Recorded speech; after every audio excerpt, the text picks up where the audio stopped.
Zounds. So, imagine my blurred, bleary surprise when I woke, still drunk, of course, and read the contents of this message.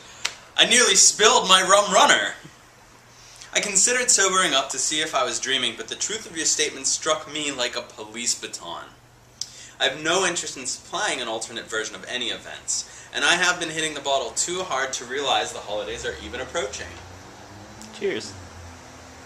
Mr. WORK himself, little asterisk there, advising me in anger management. Very nice. I still have a scar from that episode. Did you know that? A little piece of home always gonna be with me. And telling me not to antagonize those whose worldviews differ from mine? Well, that's all you've ever done since I've known you. The only difference is that I have enough conviction not to back down from those same people. And your family has been at the top of that list of people since my childhood. And since you can no longer beat me or threaten me into concession, you have to eat this one. I lose nothing from this excommunication. So please don't send anything, except maybe some nice muscatel or lye, for any of the upcoming holidays, birthdays included. Or should I say Jill's birthday, which, in honor of her ambition and brains, and honesty, I am declaring a national holiday, and certainly don't call. Since there's such an open line of communication, please relay this to all the other kind souls I have so disappointed. Yes, those I've disappointed through my lack of ambition or direction or personal hygiene. Maybe I could get someone to force me again to go to college and force me to pay for all of it. Then would I be more like Jill? I hope so. And don't forget to criticize every potential career decision I make. In return, I'll create a scene at every family gathering with a histrionic hissy fit. I'll drop everything and move back to Pittsburgh. There's more beer there anyway. Since you've chosen to discard my actual success out here because it doesn't suit you. You tried, right? You really did. And anything good about me is to your credit, and my innumerable rotten, literally, traits are my own independent doing. How could I do this to you? You! Crank that soldier boy. You! Sorry. But let everyone know we're going to play a little game called Ian Doesn't Exist. Instructions. I basically weed myself off Smirnoff Ice and Franzia long enough to afford a name change. Actually, Jill is so much better at explaining family games, I'll save it for her.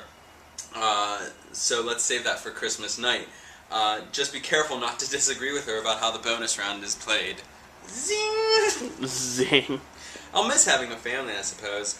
Or I could just gather a few people with the same last name and continuously manipulate and judge them. All of my homesickness would be alleviated with the first passive-aggressive sigh or eye roll. The tisks are worse. That's not quite true.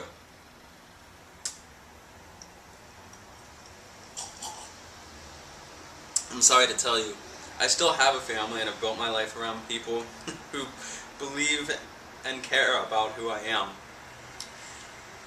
even if it doesn't always align with their worldview. When I visit Jamestown, I am granted with a bottle of Boodles and a bottle of Mr. Bubble.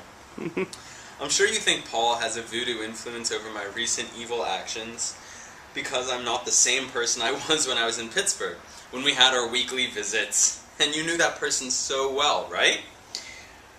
And anyone who doesn't agree with your with your view of life must be crazy, right?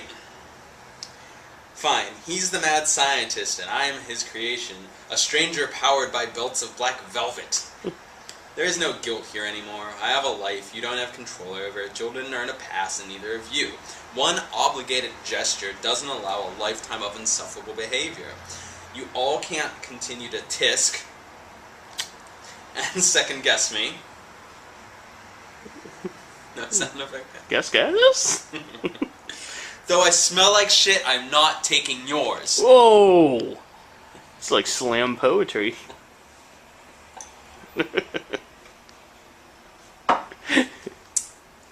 You insult me, sir, saying that Jill is certainly not perfect. I demand that you refute that assertion.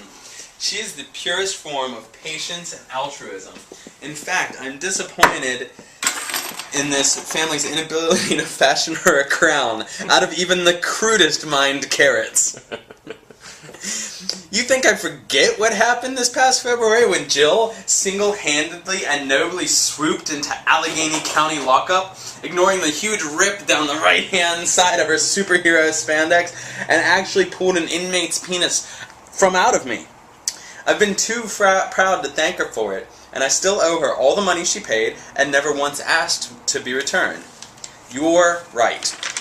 My resentment is at the root of everything. Praise God and Jesus for her. And of course, my personal gratitude goes out to her and to you for encouraging her in her endeavors, and never once judging her behind her back for not knowing what she wants from life, or spending nearly a decade in school, or her death-defying obesity. Just the same as you have never nitpicked or belittled any of us, or tried to systematically make us all feel as miserable as you. You can be very proud of her focus and desire, and you are clearly unwaveringly so. But when it suits you.